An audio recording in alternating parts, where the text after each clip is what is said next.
Hi, Brother BJ. How's it going? It's going well.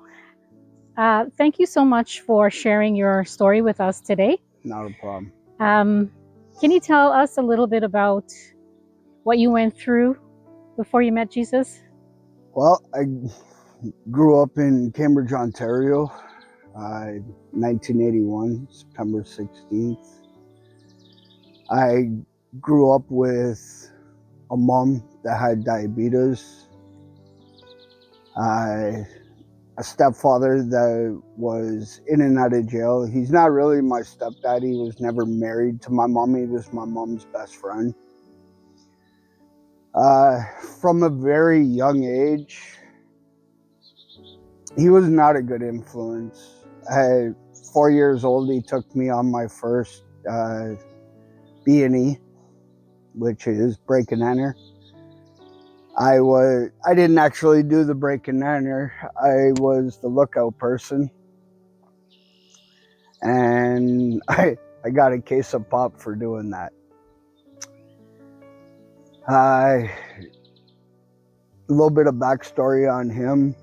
He actually was convicted of burning down Knox Presbyterian Church in Cambridge, Ontario, back in the 80s. Wow. He also was the person that gave me my first line of cocaine at 7 years old. Oh. Like I said, my mom was a diabetic. She was a type 1 diabetic. She was in and out of the hospital all the time.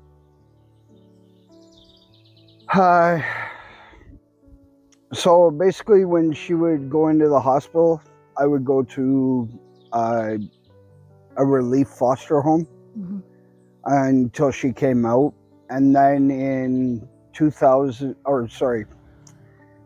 when I was 8, they started the process of me becoming a Crown Ward.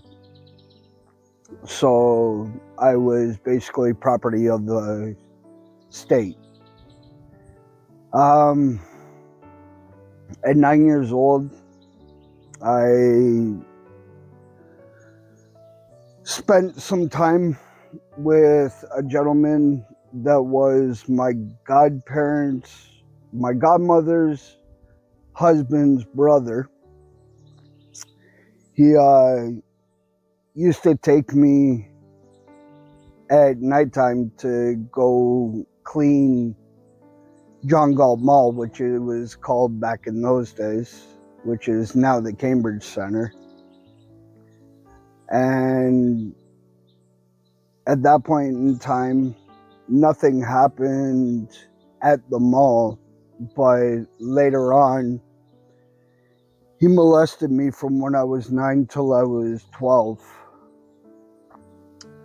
So during that time before I became a Crown Ward, I was in 25 different foster homes. I went to my first group home when I was 12. I decided that I didn't want to be there, so I ran away. So I lived on the streets in Kitchener for basically from when I was 12 till I was 18, in and out of jail. But the one thing is that no matter what happened, I didn't always do the right thing to get food. I did a lot of stealing.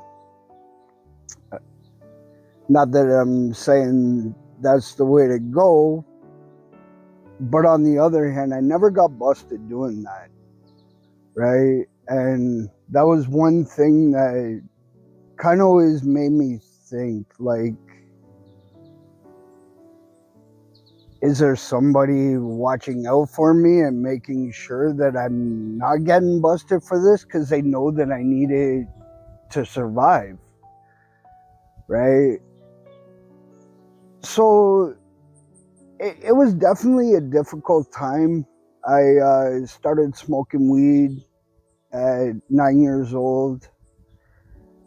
Started smoking cigarettes at 9. I actually was visiting with my mom one weekend, and we went over to a friend of mine's place. These were a couple girls that were like in their 20s, and I was 12.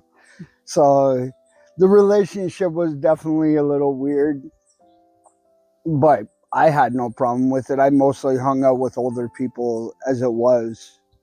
I never really hung out with people my own age, always older.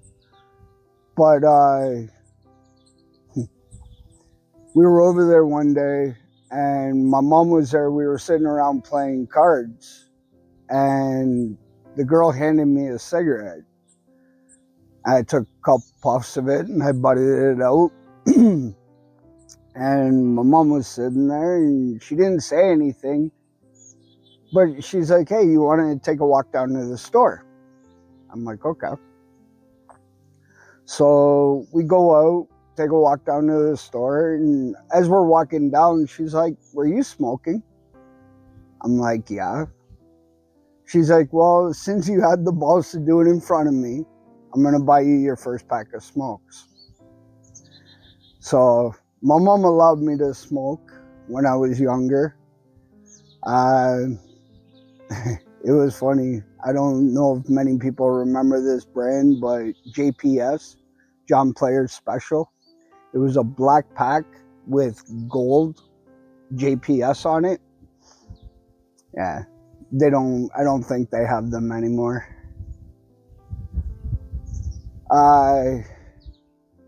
So after that, I remember one time I ran away, and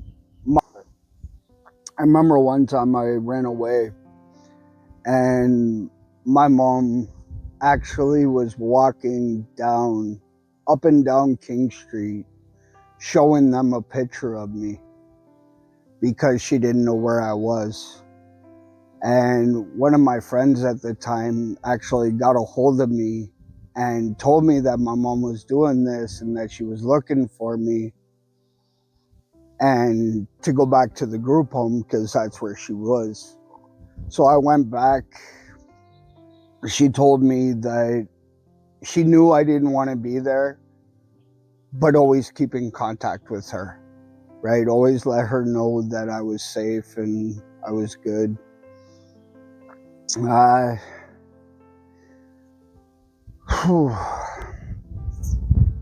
So the weekend before my mom passed away,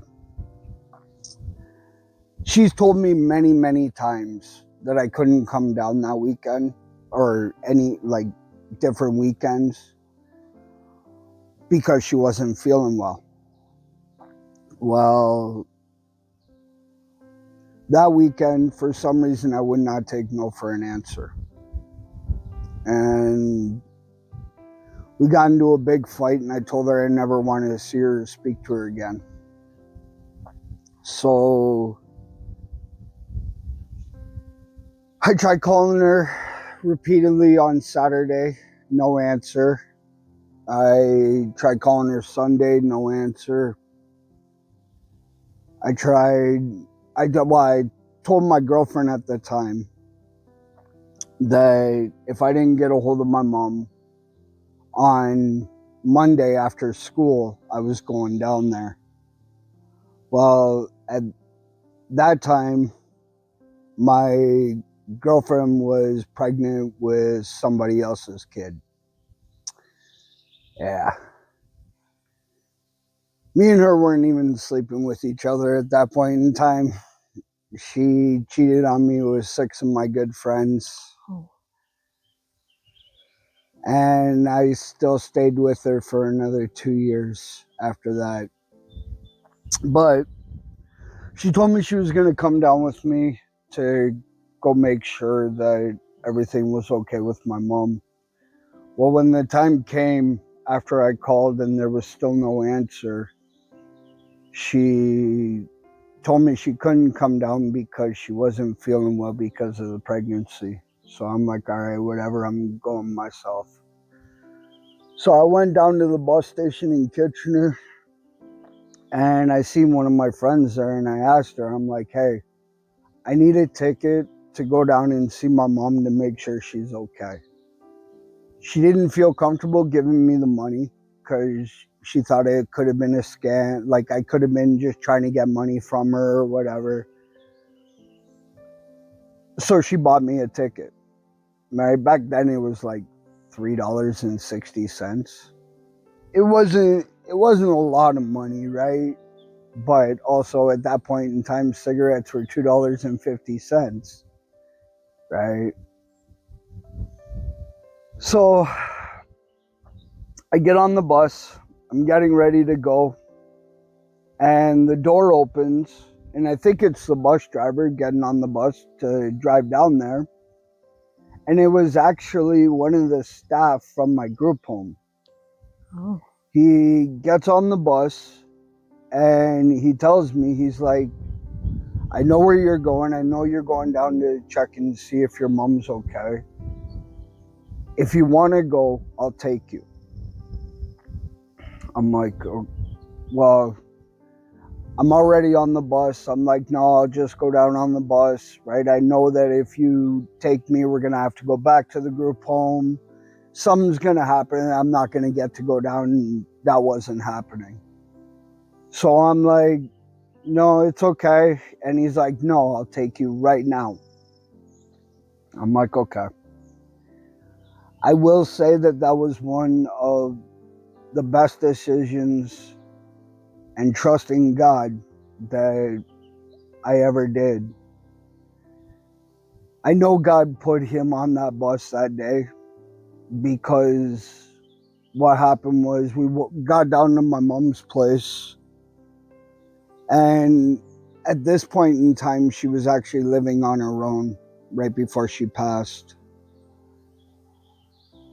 So I go up, I knock, no answer. I'm like, I'm just gonna climb through her bedroom window and go check. All that's going through my mind is that somebody murdered my mom, like the worst possible things that I could think of, to the reason why she wasn't answering. Well, he's like, no, don't do that, because if somebody sees you climb through the window, they're gonna call the cops and it's just gonna be a big thing. So I get out of school at 2:30. It's probably 4:30 by the time we got down there. Well, he's like, no, don't go through the window. We'll call the police and get them to come and check it out. So we went to the house in the front of where my mom's place was. She lived in the basement, and then there was the people that lived up top. So we went to the front house, and I'm like, hey, check it. I haven't talked to my mom all weekend. I don't know what's going on. She's not answering the door. I've knocked. Do you mind if we call the police? They're like, yeah, sure, come on in. So we called the cops. We sat there and waited for the cops to show up until 6:30. So they come. They do what they need to do. They went in.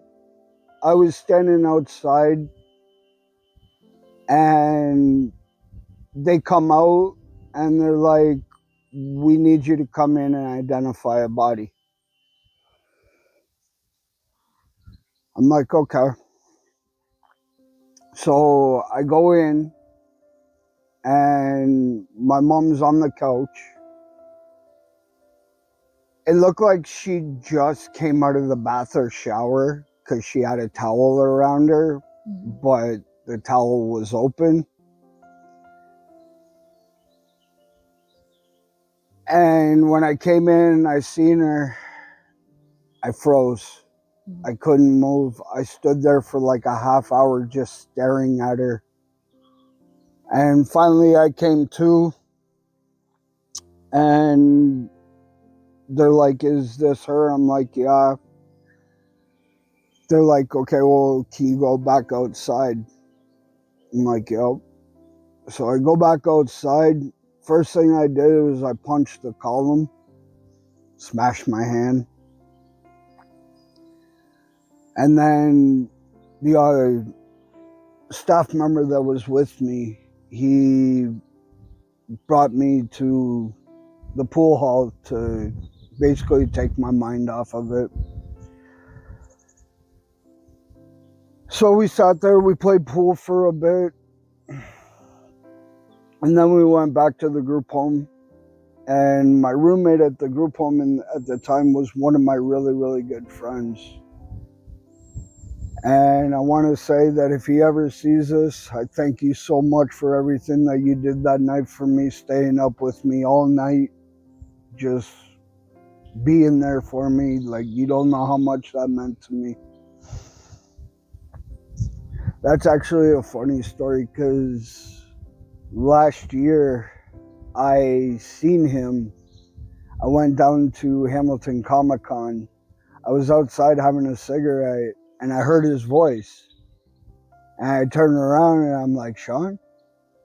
He's like, and he looks at me, and it was like God brought us together, right, for that reunion.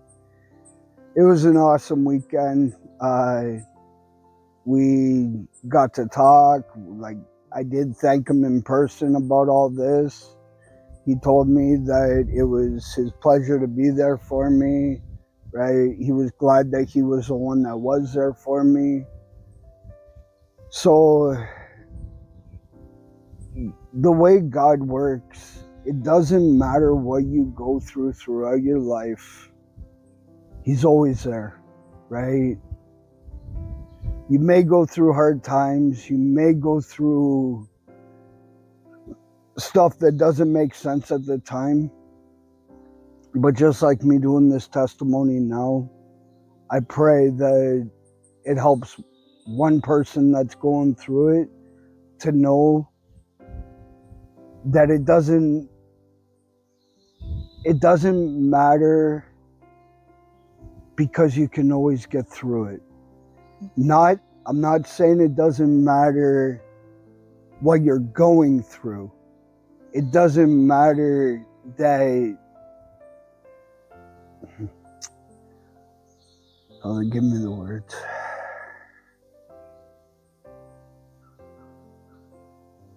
It doesn't matter what is thrown at you. God's there with you to get through anything.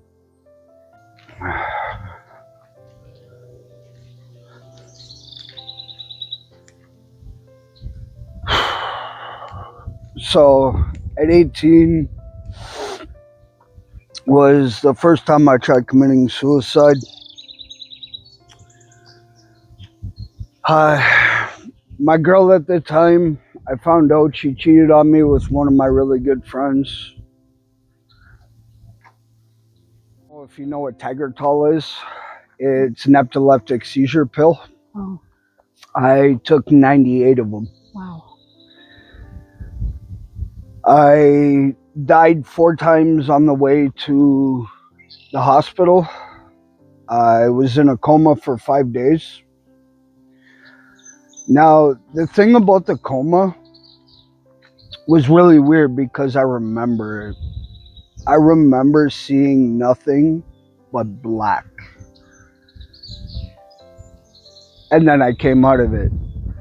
The doctor talked to me, told me that I had enough medication in me to kill 20 grown men. Wow. I was 18 at the time. I was probably 210 pounds.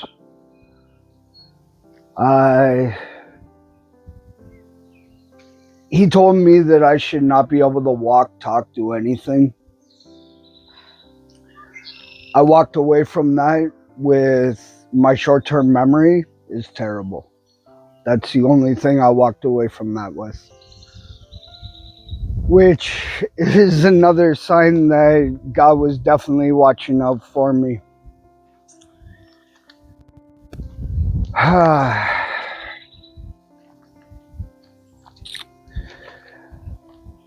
After that, well, let's go back a bit. When I was 15, after my mom passed away, I got sent to another group home out in Guelph, and I was probably there 3 months. In that time, I overdosed on Gravol. I took 45 Gravol pills. I one of the big things at that time was CAS actually contacted uh, my mom's best friend and asked him that if he wanted to reconnect with me. He said yes, so he came and picked me up, and I went and lived with him. We stayed in 2 different hotels. Then eventually they got a place. I ran away, and he called the cops and lied to them to try and get me back so that they would arrest me and bring me back to him. Well, one night when I was staying over at one of his friends' place, I fell asleep on his couch. And during that night, my mom came back to me, and I seen an apparition of her. And she told me that she forgave me for what I said. She knew that I never meant it. And I believe that the Lord allowed that to happen so I wouldn't live with the guilt of what I said to her for the rest of my life. Now, don't get me wrong, it took me a very long time to allow myself to let that go, even though she told me that right after she passed. I would say that it probably took me, like, she's been gone now 30 years. And I would say it probably took me a good 25 years to actually allow myself to believe what she said.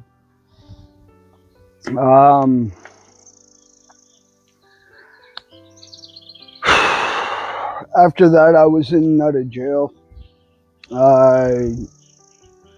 One time that really stands out to me when I was in, one of my cellmates told me that, and it was very specific, not the general of God's fighting for everybody's soul. He said specifically that God and the devil were both fighting for my soul, and that he has great things planned for me. He has a purpose for me, but the devil's been trying to take that away ever since I was a kid. And at that point in time, I really just sloughed it off, right? But then I seen throughout my life that the devil did everything he could to try and take me out, right? Like he like I tried killing myself in 2016. I took an X-Acto knife to my arm, sat in a porta-john, got a couple joints, a bottle of alcohol, and my last meal. And when I did this, I took the blood and I wiped it on the back of the porta-john, saying my dad is a goof. Now, for people that don't know what that word means, I was taught from a very young age that anybody with a sex crime is a piece of garbage. And I lived by that for a very long time. So I was in Ottawa. I started talking with a girl on the internet. and we decided that I was going to come down to BC. She's not from BC. I had to go to BC first before I could get over to the States. So I was in BC, and at that time, back in 2000, it would have been 2002, when I walked across the border, it was just a small little shack. There was like nothing there, and it was right at Washington National Park. Now, when I came back out of prison in 2014, it's a big like station. It absolutely looks nothing like the way it did when I first went over. But getting back to that, so I cross over and I'm walking down I-5. Now, you're not allowed to hitchhike on I-5. I was. I actually got picked up by a nice couple. They actually took me back to their place. They fed me. They gave me a place to stay for the night.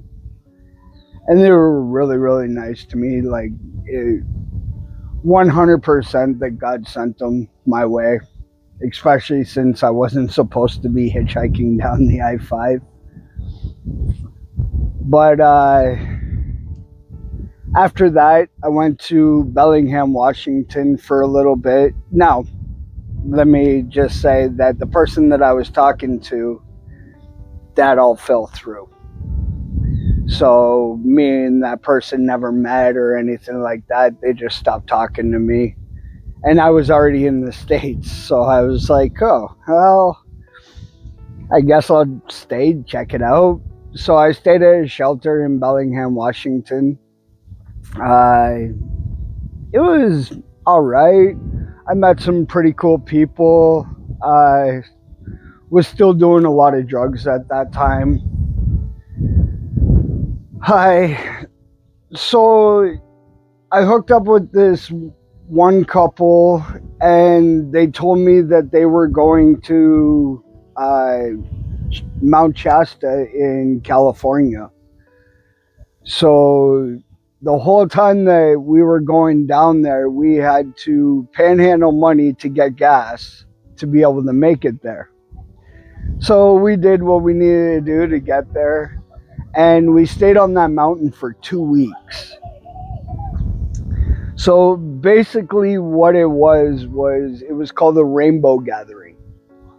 So it was like 250,000 people on this mountain. And it was 2 weeks of just partying. People would be selling stuff. You would barter stuff. Like I brought tobacco and I sold it for, I don't even remember what I got for it at that point in time. Probably mushrooms. I was big on taking mushrooms for a while.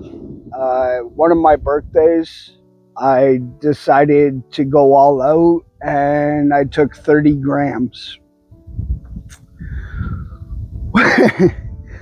To say the least, it was not the very best experience I've ever had. It actually kind of freaked me out. That was really the last time that I took mushrooms. So back to that. So we stayed there for 2 weeks. Now, this is a bit of a funny story. Me and a couple of the people that I was with, we would walk around and everybody we seen, we would say that we were the 420 roadblock. Joke, toke, or smoke. You gotta joke it, you gotta toke it, you gotta smoke it. Basically what we really wanted was a joke from everybody, right? But you didn't have anything else up there and everybody was smoking weed. Like, I smoked myself sober 4 times. Like, I smoked so much weed when I was on that mountain that it just didn't do anything anymore. Like, I couldn't smoke anymore. But it was a great time. It was an excellent experience. And 100% God was watching out for me the whole time that I was there, right? Like, I didn't have a tent or anything like that. I was sleeping basically beside a fire with a rock as my pillow. So the way that the way that God is, and it doesn't matter what we think is something bad, God's going to use it for His glory, for His, I'm trying to think of the right word, to show somebody that He's right there, no matter what. Doesn't matter what it is. So I got back and I was in Everett, Washington. I was young and dumb and decided to steal a car. Not proud of it. My first time ever driving. And I decided to drive on the I-5. So I drive all the way almost to Oregon. And car breaks down. I, at that point in time, had a tent. So while I was in Oregon, I stayed down by the river in my tent.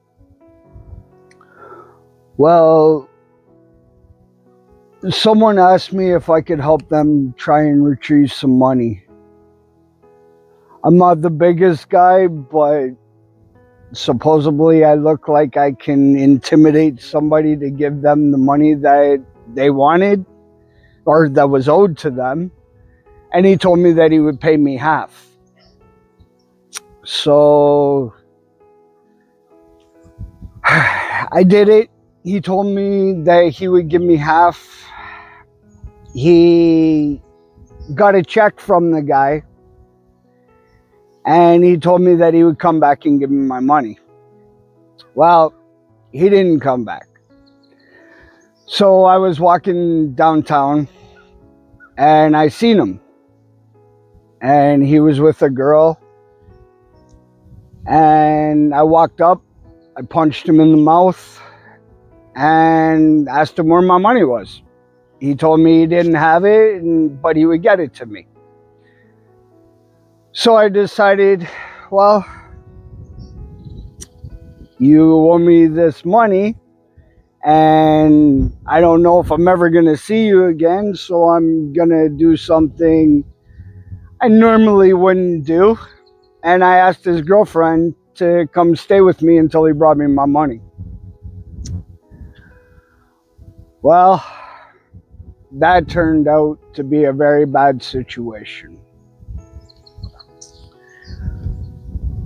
By me not thinking clearly and doing this, I did something that I shouldn't have done.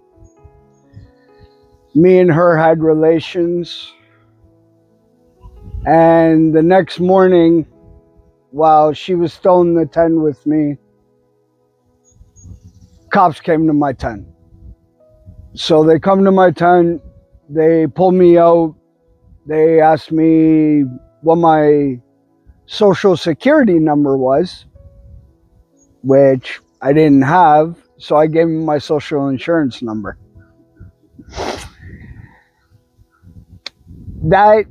Which was really weird, because when he said that that's a number from New York, I was like, well, that makes absolutely no sense. I'm from Canada. I didn't tell him at that point in time about it, but so he brings me back to the station to do fingerprints to make sure I am who I said I was. Well, while I was at the station, he pulls me into an interview room and he's like, I have a question. Did you have relations with that girl? I'm like, yes, I did, but it was all consensual, like everything she said she wanted to and all that. And he's like, it doesn't matter. I'm like, why? Because she's a minor. Oh. I found out that she was 15 years old and that they were charging me with a sex crime. So being charged with that and going into prison was not a good thing. I was treated like a child molester for the whole time that I was in there. I've never hurt a child in my life. I would never hurt a woman in my life. I've never hit a woman. But that's the way that they treated me. A lot of people say that they go to prison and find God. And that is true. Some people do. And sometimes it actually is like they truly do find God there. Right? It's at their lowest moment that God reveals himself to them. I was accused of that I was just using that as a crutch to get through my prison sentence. But there ain't no way that I was just using that as a crutch. I did a lot of studying. I did 6.5 years in solitary confinement. Wow. At one point in time, I believed that I should have been born a female because I was very sensitive, and the way that I grew up, I didn't understand emotions. I actually learned my emotions through TV, through watching sitcoms and stuff like that. So the fact that I was learning these emotions, it didn't make sense to me. So I thought God got it wrong, right? I thought I should have been born a female. So one time when I was in segregation, I took a pen, shaved it down into a knife, and tried to castrate myself. Oh no. I got my testicle basically outside of my body, not severed or anything like that, but I called the officer over that was in segregation, and they rushed me to the hospital. So I went to the hospital and I got stitched up. And then they sent me back on suicide watch. So I spent the next 3 months with somebody outside my cell every single day for 24 hours a day, 7 days a week. And I had nothing. The only thing that I was allowed was religious material. So yeah, I was stuck in a solitary confinement cell. The only thing I had was a mattress, and they would take that during the day, and then I would have concrete and nothing else to sit on or anything. Like, I had a shower in my cell, so I never left that cell. But the one thing that they did give me was religious material. And I knew that there was something out there. So I was like, well, I have nothing but time. Why not study and find out the truth? So I studied all different religions. I read the Quran. I read the Bhagavad Gita. I read about Native Americans, Wicca, and I read the Bible. And every single one had its merits. It sounded good. But the only one that truly made any real sense, like the Quran, Native American, the spiritualism, it all has the essence of who God is, but not Jesus Christ. None of them came to this world to die for us. While we were still in whatever we're in, he still came to die for us. And in no other religion is there someone that paid a price when we were at our lowest and still accepts us as who we are, right? Because you're not going to come to Christ fully clean. You don't go into a shower when you're already clean. Right. You go into a shower to wash off the dirt. And that's the exact same thing that Christ did for us. We come to him dirty and he makes us clean. So he takes everything that we've gone through in our lives and uses it for his glory. So I studied everything, and I finally made the choice that the only true God is Jesus Christ. And it's still, even from there, I was on fire for Christ. Like, I was doing Bible studies, I was talking to everybody about Christ and trying to show them the truth. And a lot of people took it as, oh, he's just being holier than thou and he's just putting on an act. And that's what I was saying about people in prison, right? They get on fire for Christ. Well, in 2004, I got sentenced to 70 months. So that's 5 years, 10 months. While I was inside, I got caught making 2 shanks. One of the shanks was when I tried castrating myself. They gave me 61 more months. So it turned out that I would do 10 years on a 70-month bid.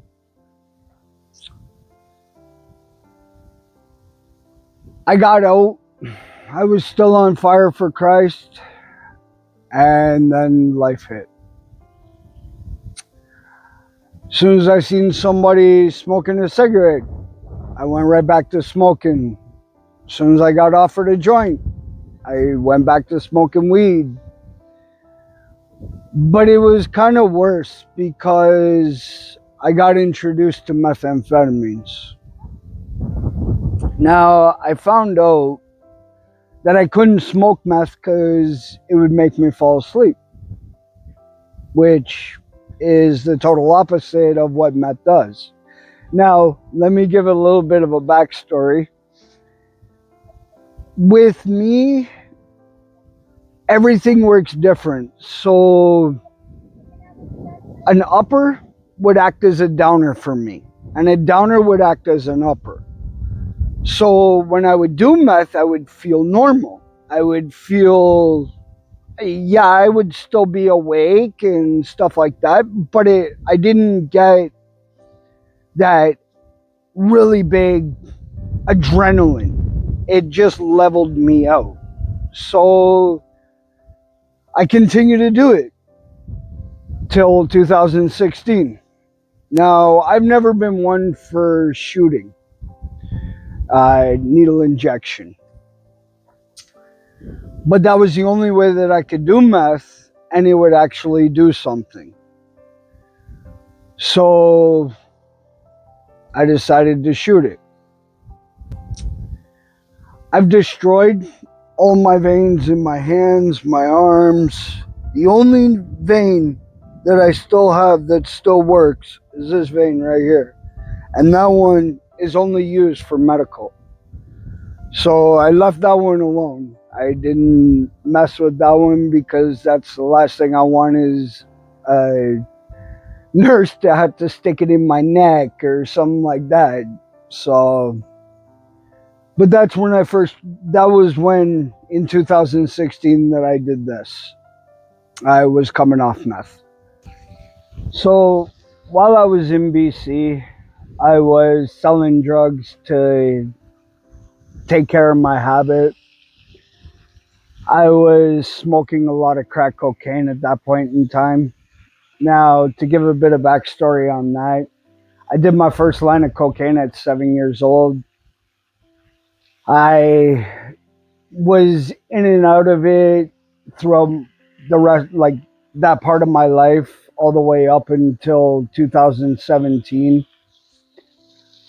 I ah, before I get into that, I went back to Ontario. I came in contact with an ex good friend of mine, and I started living with him and his family.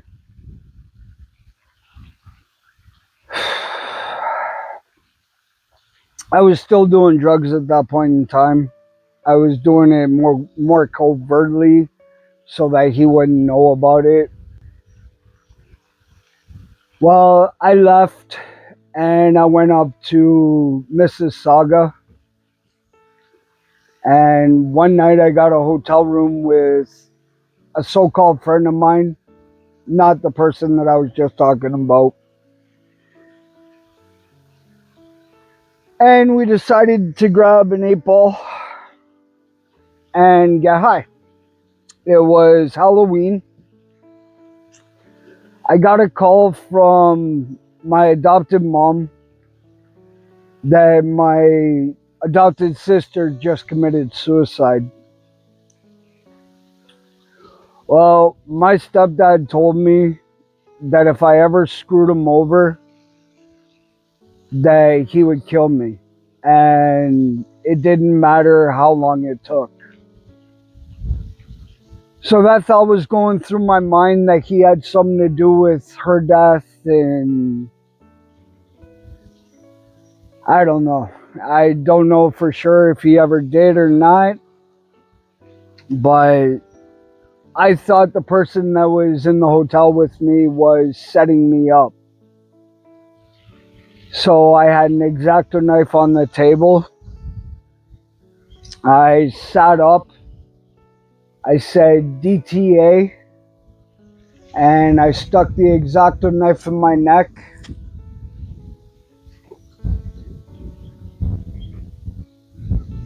And then laid in my blood for 8 hours. There's no way that I should be here today. With this, with at 18, and then this. Like, I went right over my jugular vein, and I'm still here. Wow.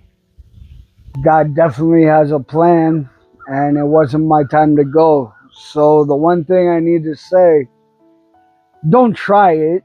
It's not what I'm saying. Don't try and kill yourself to test it. But if it's not your time to go, you're not going. But if it is your time to go, I would really hope that you are right with Christ so you don't go away from Him. So I did this. I woke up the next morning and I threw a hoodie on, went over to the hotel next door, and I asked them to call me an ambulance and told them that I wasn't feeling well. So they called an ambulance. I get in the ambulance and I'm like, okay, check it out. I'm going to take down my hood. You're going to see something. I did it to myself. So I pull down my hood and I show them my neck, and they freak out. They call the cops. They asked me if anybody else is still in the hotel room that I was in. I tell them yes. There's somebody in there. He's sleeping. He had absolutely nothing to do with it. And they still went in, kicked down the door, and talked to him. So I go to the hospital. I was there 3-4 days. They let me go. I knew at that point in time that I should not be let go. Mm. So I went into the bathroom and I took a shoestring out of my shoes and I wrapped it around my neck and I tied it. And I just sat there in the bathroom and nothing happened. So I'm like, okay. So I get up, I look in the mirror, and I tied it like 3 times. So there ain't no way I'm untying this away from around my neck. So I come out of the bathroom and there's a security guard. And I lift up my head. And as soon as I lift up my head, I dropped. They brought me back to the hospital ward for suicidal attempts. And they kept me there for 2 weeks. Was I ready to go at that point in time? Probably not, but I didn't want to be there either. So I left. Actually, the friend that I went and lived with when I came back to Ontario, him and his wife came up and got me. I do want to say, even though we don't talk anymore, I thank you very much for everything that you did for me. I cannot thank you enough. But I also know what you were doing. And I can't allow that to continue. That's why me and you have no contact. So I love you and I hope that you truly do come to Christ. But I need to set boundaries. And I can't have you in my life. So that was November 1st of 2017 that I went to the hospital after I did this. And I've been clean off crack cocaine since then. Wow. I've been clean now 8 years. Nice. Going on 9 years this November 1st. I don't smoke weed anymore. God took that away from me. I don't really drink anymore. I may have a drink here and there, but I definitely don't drink the way that I used to. My drinking was for one reason and one reason only, to block out the pain, to black out. Yeah. And one incident that happened, I got a case, a 2-4 of black ice, which if anybody knows what black ice is, it's the highest content of alcohol. It's 7.2. And I got a case, a 12-pack of Heineken. And I drank both those cases in under 5 minutes. Wow.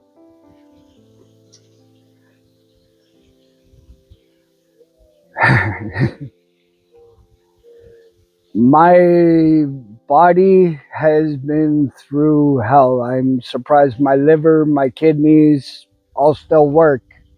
And that's only because of Christ, right? He saved my body, right? Like I can still work, I can still do a lot of things. Yeah, I still smoke cigarettes and I vape, of course. But He hasn't taken that away from me yet. I know one day he's gonna. It's just not time for me to give it up yet. It's a work And in that's it. progress. Pardon? It's a work in progress. Oh, of course. Like, he's not gonna take every single thing right away, That's right. right? Like, maybe I'm able to talk with somebody while I'm having a cigarette, right? About Christ. And so he's gonna take whatever you have and use it for his glory, right? In a way to minister to somebody else. So, on some good things, when I did come back in 2019, I came back in 2016, but in 2019, I actually went to college. Now, I never finished school. I dropped out of school in grade 7. I went back to grade 9 for like 6 months and then got expelled. So I never went back and finished my school. But I actually got an opportunity through Second Career to go to college. So I decided that I wanted to go and pursue cooking. Mhm. So I went and got my chef's diploma. To show how God works in another way, that course was $10,000. Wow. Second Career paid for half of it. And then when I got accepted, the school asked me if I wanted to apply for a hardship grant. Well, what that meant was not only were they going to pay for the other half of it, but I was going to get an allowance while I was in school.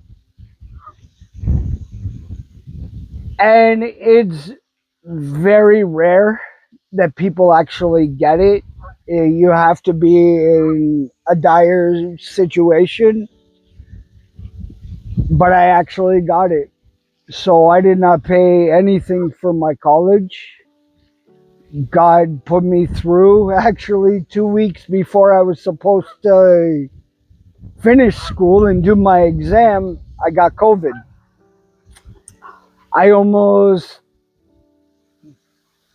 They almost did not let me do my exam because I was out for so long before my exam.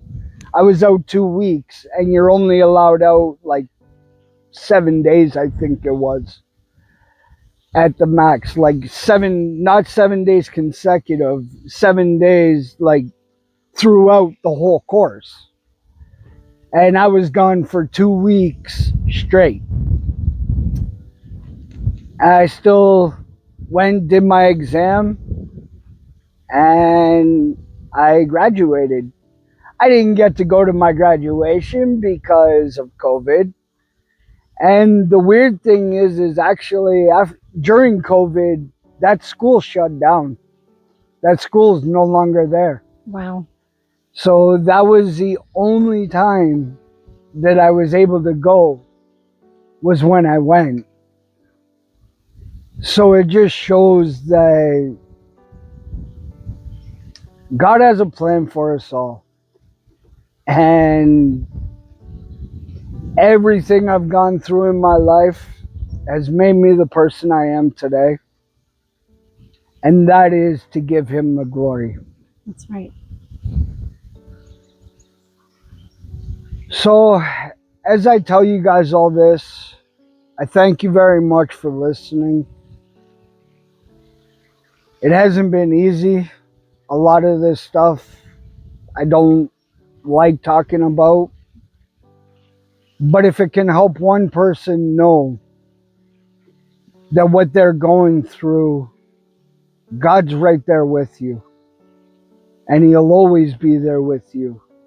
Even when you don't acknowledge him, he still loves and cares enough for you that he sent his son to die on the cross for us. It actually took me 20 years to fully give my life to Christ. There was times where I gave my life to Christ and I would do it for a while, but then something would happen and I would go back to my old ways. But in 2024, I dedicated my life to Christ again. I got baptized again, and I've never turned back. Life's not always easy. We still go through trials. I still go through trials and tribulations every day. But it's definitely not the same knowing that I have somebody that loved me so much that he came and died for me and everybody else. It helps me each day to get through it, to know that he loves me. And there ain't nothing that I can do to stop that. And I'm going to stop it there. Thank you for sharing your rescue story with us. And I pray that this will touch the heart and lives of those that view it.